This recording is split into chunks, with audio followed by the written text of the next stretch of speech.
Hello and welcome back to another episode of the HRER podcast, where we delve into the world of HR emergencies and scandals. Don't forget to follow and subscribe to HRER on your favourite podcast platform. Get ready for scandalous stories, lessons learned, and a generous dose of advice for HR professionals for navigating the HR landscape. Our goal here is not just to entertain, but also to help you learn from the topics we touch on in order to save your business from its own emergency. You don't like football. I like football, and you see it all the time in sweepstakes. I like football politics. Am I bothered if someone wants to decorate their desk for the World Cup? No, I don't. I don't give a stuff. Should office sweepstakes be banned at work? There's been lots of polarising debate around the English flag. Should employees be allowed to drink a Buzzball at a themed World Cup party? But the whole thing, it's not about the football, it's about the drinking. I think I've brought your mood down now. I've killed your football spirit. It's a role you embrace. I'm silly, you're sensible, that's how this works. Just before we start, protect your business from the risk of tribunal, reduce legal costs, and save yourself from HR headaches with our Heroes software and employment law consultancy services. The question is today, is it coming home or into a disciplinary? World Cup podcast, yes. God, I've never been less excited. World Cup podcast, everyone. Oh, I'll tell you to bring the energy today. No, I've got it for this one. Buckets, isn't it? It is, yeah. Do you genuinely, right? This is a question I have. So when you get one and says, oh, it's coming home, which I hate, by the way. Yeah. Do you, hand on heart, genuinely think England will win? You're asking me personally? Yeah, you personally. Do you think, when you say it's coming home, hand on heart, honestly, do you think they're going to win? Around 2 weeks before the start of every tournament, it gets me. What do you think? This is the year. And then you watch one or two games and you're like, oh yeah, it's still England. Yeah, it's still doing all the same things wrong and stuff. And no, I don't think it's coming home. No, but you'll still say it and get excited. I will. I'll still play Vindaloo loud before the game. Me, mum, my dad, and my grandma. God, you're so British. Vindaloo. I am. Jesus. English. I'll shout that before the game. Are you one of those people that I'd look at abroad and go, please don't associate me with the same race as this? I don't think so. I'm a bit more subtle. I'm not like shouting in bars and that. What do you think of Brits abroad? Depends where you go, doesn't it? But generally speaking, we're quite loud. They're an embarrassment. Yeah, we are a bit embarrassing. We always say we're from Wales. Do you? Yeah. Oh, we're Welsh. We're Welsh. We're not English. Yeah. I sometimes try and get, because I've got family from Ireland. I've used that before. Yeah. Like, we've got Irish roots, and they're like, oh, cool. I recently went to a wedding on Ibiza, and obviously the flight coming out of Manchester was totally full of Brits all going to Ibiza. I'd love to have seen you on that flight. So you can imagine what that flight was like, because it was a budget carrier. Yeah. Shocker. East of Cheshire. Yes, it was actually. Budget carrier. It was. And I mean, there's two that I've sworn I will never fly with again. Right. So EasyJet, Ryanair, you'll never see me on either of those flights again. Fair enough. So it wasn't that budget, but it was a full flight out of Manchester to Ibiza in the morning. So obviously people can get straight off and they're straight on it. It's trip hard. It was such an eye-opener. The way people behave. What, on the flight out to Ibiza? Yeah. Yeah, because the holiday starts then. I know, but look, I'm all for you have your drink at the airport because it's kind of like tradition. Not at 6 a.m, though, but this lot were all cooked before they got on that flight. Yep. There was a fight in security when we got there. So the immigration bit, there were two blokes who'd been both English. Of course, eyeballing each other on the flight. So they started a fight in immigration. And then there were two women scrapping in the toilets, both British, off the flight, in arrivals. I'm like, what is wrong with you all? I'll tell you what's wrong with them all. The dealer hasn't shown up yet. It's Ibiza, sorry. That's inappropriate to anyone. But yeah, Ibiza is known for that, where Brits go there for that, don't they? Not you, obviously, you went for a wedding. Yeah. But people sort of nearer Dawn's age. Dawn's a little bit younger than us. They go there for the sesh. I mean, I didn't get drunk the whole time I was on the island. No? I had a couple of drinks, but yeah, nothing excessive. You were sensible. Very sensible. Doesn't sound like you at all. Wow, that was some shade. Sorry. It's a role you embrace. I'm silly, you're sensible. That's how this works. But British culture, I think, when it comes to the World Cup, it sums up everything that's bad about British and English culture. It really does. It does, yeah. But I'm glad you've admitted, despite the fact that you said it's coming home, that you don't actually think they're going to win. Because they're not. They're not going to win. I find it more concerning, the people who do actually believe it. Yeah, it's borderlines delusion sometimes. Yeah. I don't think, I don't know. I never say never. No, I mean, thankfully, my family aren't football mad. My husband, not really into football. No. So I don't have to put up with it. Is he a rugby fella? Yeah. Welsh, innit? Yeah. I prefer rugby. Yeah. It's because of at footy. And last night I watched the tennis rather than the football. It was way more interesting to watch. You like tennis though, don't you? Yeah. I mean, I haven't watched much of the World Cup because it's in America. Yeah, and I'd rather watch like the greatest sportswoman in the world doing something rather than 22 overpaid. Yeah, it is. Overgrown teenagers. Yeah.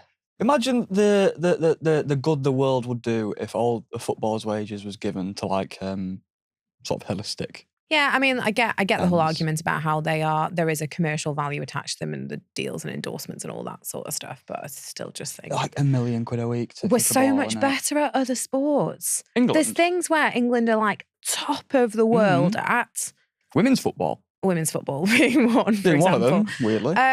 But like rowing at the Olympics, we always do phenomenally well. Sailing, we're very good at that. Rugby, it comes and goes. Like, you know, some years we do well, some years we don't. But like, I know exactly what you're going to say then. Horse eventing, we're very good at that. We are. You're not making it any better. These are all very, west of Cheshire sports, aren't they? They are. They're all. But the stuff we're good at. Yeah, you're right. Cricket, very good. We're great at cricket. Yeah. We're average at football, but we just hope, don't we?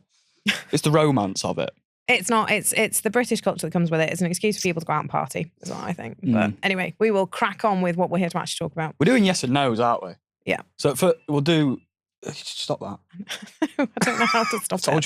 I don't know why my iPad keeps ringing. Go on. We're going to do red for no and black for yes because it just makes sense, doesn't it? I feel like we need to replace these with red and green ones, but okay. I mean, if Alex, the editor, is really good, he'll make this green somehow. You can do that with AI, sure. No, we've got loads more work we need Distorted to do for us. We're not going to be spending time on editing these. So red is no, black is yes. Black is yes. I'm going to go like top to bottom and we're going to talk about them. We're no doubt going to have very different answers, but we'll see, won't we? Discussion's going to be interesting. Let's start with, should office sweepstakes be banned at work? I'm going to say no. I'm going to say no. Said yes, can't follow basic instructions. You say no. Why are you going to say no? I'm going to say no because I don't have a problem with sweepstakes in principle. No? I don't. Provided they are performed legally. And there are, I don't know the legal ins and outs of, I'll have a look, of the legal ins and outs of what it takes to run a legally compliant sweepstake. But I think I've got something for you on that. They are caught by... actually some weird laws around this sort of thing. There has to be an outlined actual prize. Yeah, I think something like that. We're going to read directly from Google on this. So all participants must work in the same premises. Okay. So remote and hybrid workers complicate this. You need to have everybody in the same place. No profit. Organisers can't make a profit. All ticket money must be paid out in prizes. Equal pricing. So all tickets have got to cost the same. Random assignment. Participants cannot choose their own teams because that will constitute illegal betting. Prior payment. So you must pay for your ticket before you are entered. So it is caught by the UK Gambling Commission rules. Yeah. All sort of trust lawyers to absolutely strip the fun out of anything, and one being sweepstakes. So I don't have a problem with it, provided we are following the UK Gambling Commission rules. And also, we're not making things stupid expensive. So we're not excluding people who perhaps don't earn as much.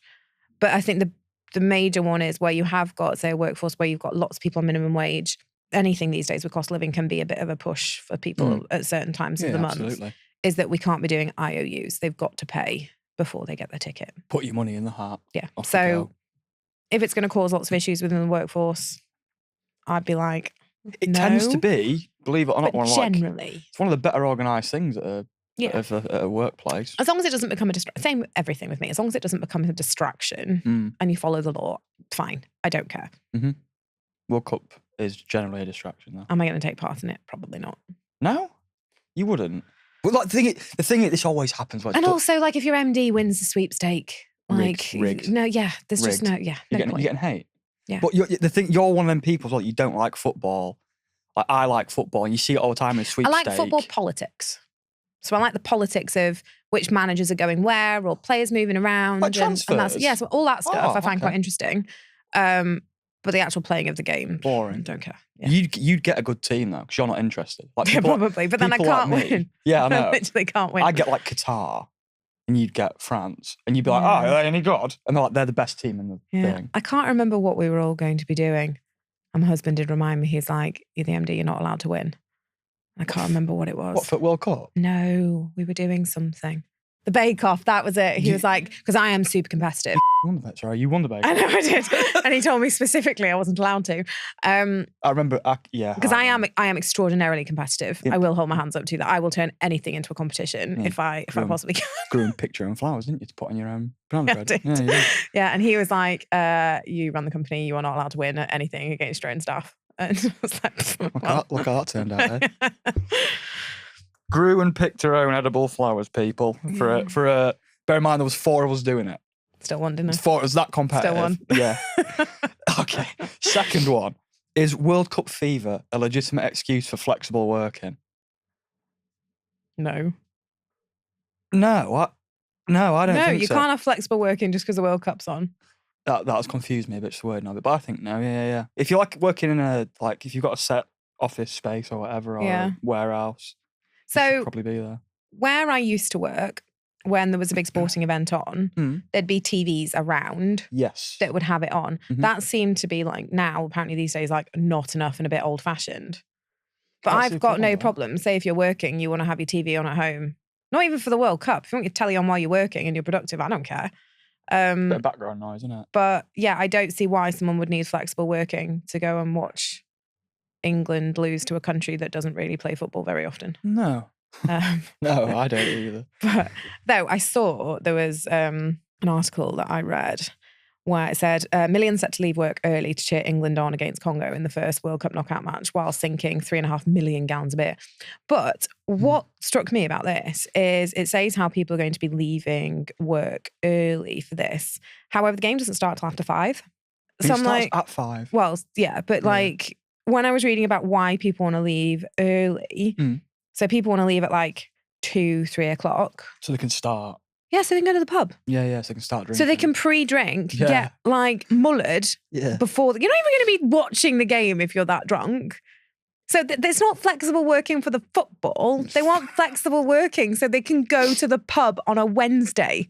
And pre-drink. And pre-drink. And then this whole, I saw, I think it was a podcast, I can't remember what podcast it was. And there was someone, I think from Europe, talking about the pre-drinking culture in the UK and about how people get pre-drunk before they go and get drunk. Proper drink. But yeah, that's why people want to leave early. They want to go to go to the pub.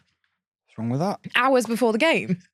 And then they're saying how, and look, I don't have a problem with this. I've got lots of friends in hospitality, so that the pubs are using late licenses to stay open till like 1, 2 in the morning. The game's going to finish at 7. Yeah. You can be tucked up in bed by 9:30. No, people will still be off. So tomorrow. the late license, despite the fact that the game finishes at 7. And look, I do not begrudge the pubs the income that they're going to take over the course of this. Oh, yeah. I think they desperately need it. Yeah, of course they do. But the whole thing, it's not about the football, it's about the drinking. That's our fault, though. Yeah, it's the English alcohol that's culture. Us. That's not anyone else. But yeah, I'm not going to be giving anybody flexible working so that they can go to the pub before the game starts. 1 and 2. Was it like 2 pubs were closed on average a day a few weeks ago in the UK? Yeah. How dare you? You should do more to No. support Like I say, pubs. I'm absolutely happy for the pubs to make the best of it. But as an employer, if someone says, "Can I leave work at 2:30 today because the World Cup's on?" It's a culture issue. I'd say, well, the game starts at 5. Why do you need to leave at 2:30? So, what would be an acceptable time? Like 4 o'clock? 4:45. Dare you? If you come in at 8:45. Oh my God. Full day. Yeah. Well, most people would be like, I'll get off half an hour early, an hour early. Yeah, wouldn't they? look, Do you know what I mean? that sort of thing I wouldn't care about. But a half day, and what they're saying is as well that the rates of taking a sickie are going to go through the roof because people will be like, well, if I can't get off early, or they want to drink for the entire day.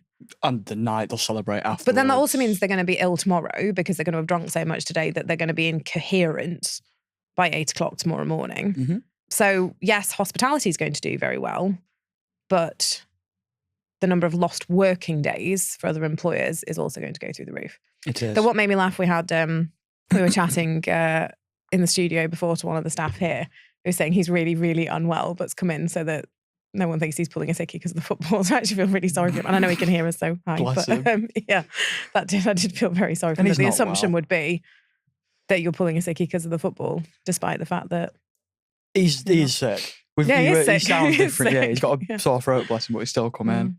Just to be like for the optics. Yeah. You know what I mean? Just so people can say that he hasn't had a sickie for the World Cup. Yeah.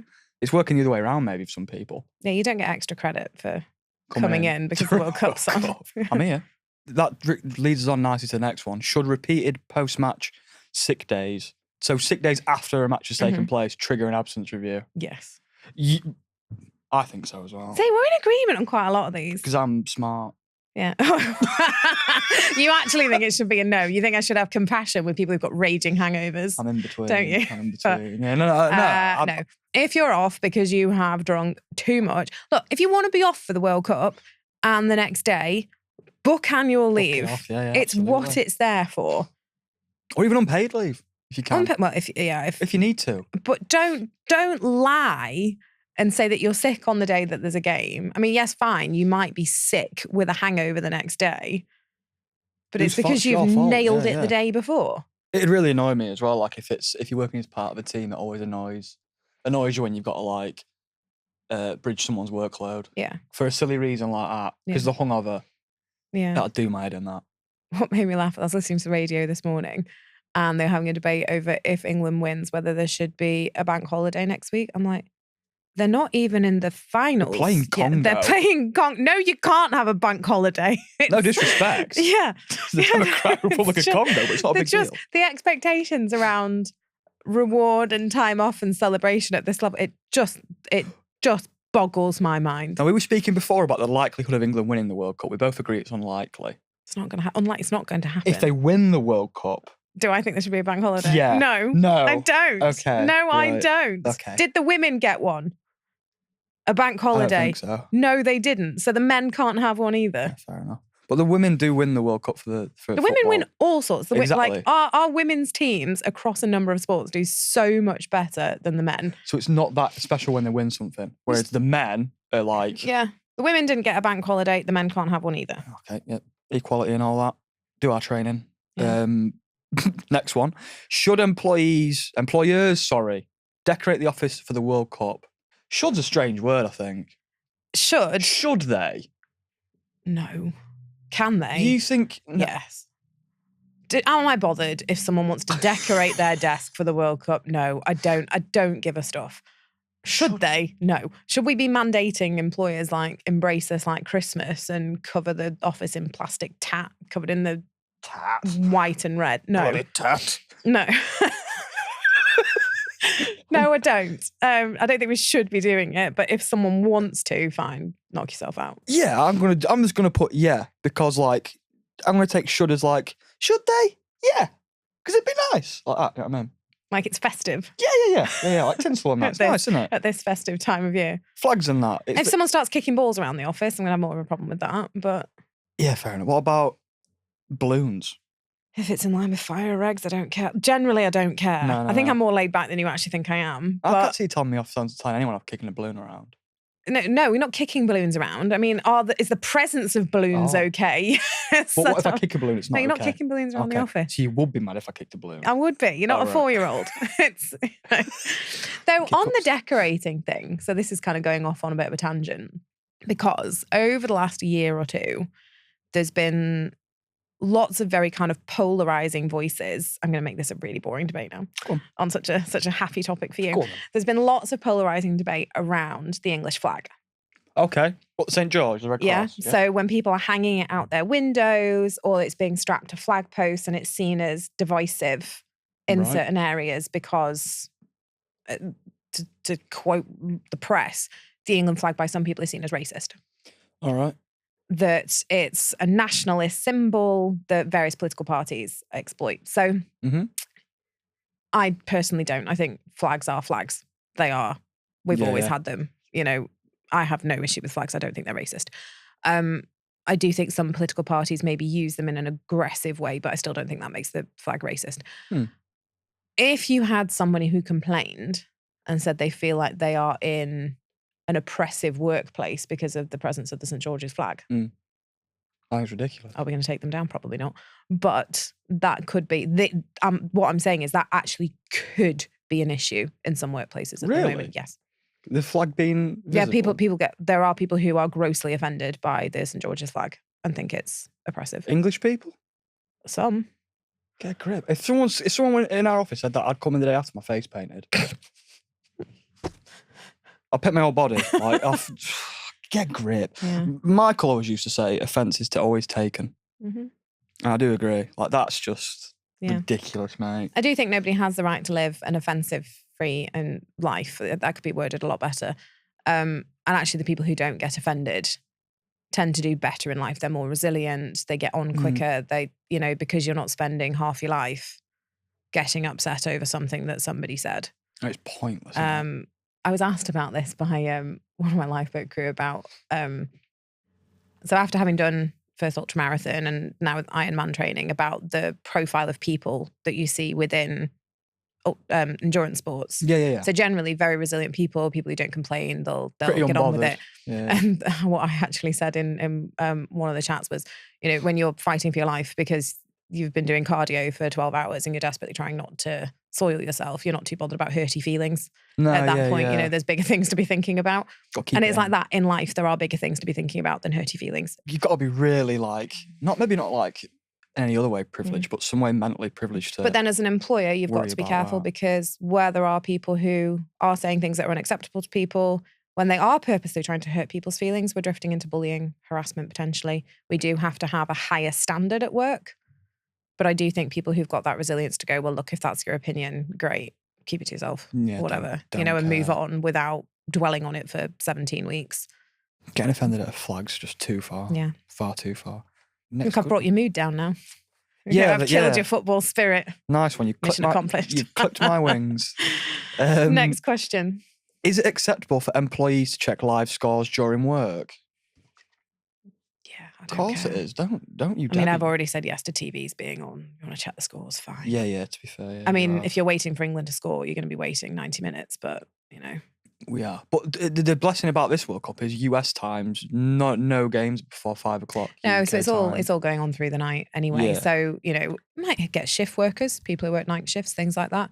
But then if you're somewhere that's got a production floor, so you're producing 24 hours a day and you've got people on shift where there are rules you can't have your phone on you, either because of equipment or just, distractions or health and safety or whatever, might be more of an issue. But then if it's an environment you can stick a telly on or have someone updating everyone on the scores. That kind of factory place, like a warehouse type thing, you will have some TVs surely to slide around. I think it depends on what you're doing. So what you don't want is someone so distracted over here that they're looking over there, that their hand's slipping into something that it shouldn't be doing and people are losing fingers.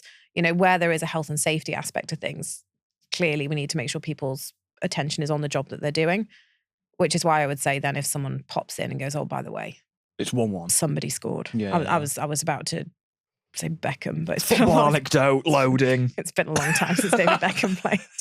So. He's in his 50s now. He is. I can't name a single player on the England team at the moment. Really? Probably not. Is Rashford playing? Yeah. One. There we go. Go on. There he is. Yeah, Kyle Walker? No, retired. Is he retired? Yeah, he's retired. He's only about 24, isn't he? 35. Harry Kane? I don't care. No, Harry Kane? Yeah, Harry Kane. He's 36 for record. Oh, ancient then. Hey, Dawn. Yes or no? Is refusing annual leave during the World Cup fair if it's the busiest time of the year? Yes. Yeah. I think you can refuse annual leave whenever the bloody hell you want. Well, yeah, it's up to the company whether or not people can take time off just because it's the World Cup. Yeah, no. But you don't even have to give people time off for Christmas if you operate through Christmas. So the World Cup is not going to be top of my list of things that I hate to moan about it again, but it has been a terrible World Cup. It has been the worst one I've ever seen. Would you be wanting to drain your annual leave now for this tournament? No, not at all. Been terrible. America. Terrible. They're doing quarters. Yeah. Are you aware of the hydration breaks? No. So, in football, 45 minutes a half. Are they treating it like American football? Yeah, every 22 minutes, hydration break, 3 minutes. I think I probably know more about American football than I do English football. It'd probably help you. Because it's, I don't know. I don't know why they've done it. They've just made it very American, haven't they? Yeah, no, I don't care enough to be looking at annual leave provision around this sort of thing. And, okay, I'm sure there are some very large corporations that will have brought in, I don't know, some sort of World Cup allowance for people to take. I'm not going to be doing that. Woyle. Again, don't care enough. Woyle? World Cup Odin. And actually, when it's all over and they have lost and the games are all very disappointing, I'm not going to be really disappointed that you've used all your annual leave on it. Your first day back at work after that's going to be very anticlimactic. You're going to be very upset with yourself. Yeah. Let's just keep our feet on the ground, people, work as normal, and not even enjoy the World Cup. Yeah. How about that? Yeah, exactly. That's what you work want, as normal, yeah. Be miserable. Precisely. We've got time for one more, I think. Yes or no? This is subjective. Talking excessively about the World Cup at work instead of doing work. No. I'm going to say, because they've said excessively, no. But like, define excessively. If it's like all day, do you know what I mean? Beyond the first couple of minutes when you make a cup of tea when you get to work. Just get it out of the way. Yeah. Right. Couple of minutes at the beginning of the day. And that's I don't feel like it needs any further discussion. But what if you think of new things throughout the day? That's what your lunch break's for. It's true, yeah. Look, I don't care. Back to the other kind of points. If it means people are still getting their work done and people are happy, whatever, I don't care. If it's all people going on about in a day and it's annoying everybody else, like, put a lid on it. Yeah. Basically. For context, obviously me and Jim have watched a bit of it. He's the same as me. He's not watching any of them at night because he goes to bed like a normal person. But we'll spend like maybe 10, 15 minutes a day talking about it. That's enough. That's it. You can't really talk about football that much, to be honest. No. I don't know how Ian Wright and Alan Shearer do it. No. It's terribly boring. There's bigger, more entertaining things going on in, life, world, friends, whatever. Like, I don't need to fill my time talking about football. Have we got any more? I think we're probably there. There's one that Dawn would like me to probably read. What's that? The football shirts one? Yeah, no, the Buzzball one. It's just, should employees be allowed to drink a Buzzball at a themed World Cup party? You're going to have to remind people what a Buzzball is. Buzzball? It's like most people is. If you are around Dawn's age, you will know what one is. If you're around my age, Alyssa's age, you might not. What Buzzball is. Like little circular cans of alcohol. Like no, 15%. You're not drinking that at work. Not drinking alcohol at work. But what if it's a work themed World Cup party? You know my position on alcohol at work. No alcohol at work. So a mocktail would be okay. Sure. Yeah, just no alcohol. Yeah, no alcohol at work. If you're going to drink alcohol as well, don't buy a Buzzball. They're atrocious. No. Awful, mate. I think all I've contributed to this podcast is no, I don't care. Yeah, fine, I'm not bothered as long as it's done. Yeah, no, don't care. But that's fine. This was more one for me. So one for you and Dawn. Yeah. Oh, and football shirts at work. Are we yes or no for football shirts at work? Me personally, I'm going to say no because they make me sweat. If you're client facing, no. If you're not, fine. I don't care. I don't think if I was on a Teams call, I don't think people would be bothered. It'd be like a talking point. I think maybe for your role. Yeah. For me, I'd look very unprofessional. Yeah, I'm not. People don't take me all that seriously. Let's be honest. Yeah. But you know what I mean, like Lauren. Lauren, that. You can't be messing around. Not client. If you're client facing, no. If you're everything else, I don't care. Imagine if you rocked up on a Teams meeting in like an England football shirt, it'd be hilarious. Like being serious as well. Like you were just retained. Yeah. I think it would be quite funny. No. I mean, one wouldn't make. I live in Wales. An England football shirt wouldn't make it through the front door without someone chucking it on a bonfire. You are English, so I know you don't like to admit it. Wow. I know where you were born. Yes. That sounds so creepy. I was there. But yeah. Any further comments? All good from me. No. I think we've said everything. I think this is the longest I've ever talked about football. You've done well. You've done well to be involved. I'm proud of you. I'm proud of you. Good. But yeah, I hope you're enjoying the World Cup, everybody. Hope you're not staying up too late. Like, comment, subscribe. Cheers. Until next time, we're your hosts signing off from HRER. Take care of your HR and may your workplace be disaster-free. Before we go, a big thank you to you for tuning in and don't forget to subscribe. If you have your own ER stories or suggestions for future episodes, reach out to us at Heroes or on social media or even hrer@heroes.co.uk. As we navigate the maze of workplace blunders, remember that no organisation is perfect, but by sharing these stories, we can all work towards creating healthier, happier, and more productive workplaces.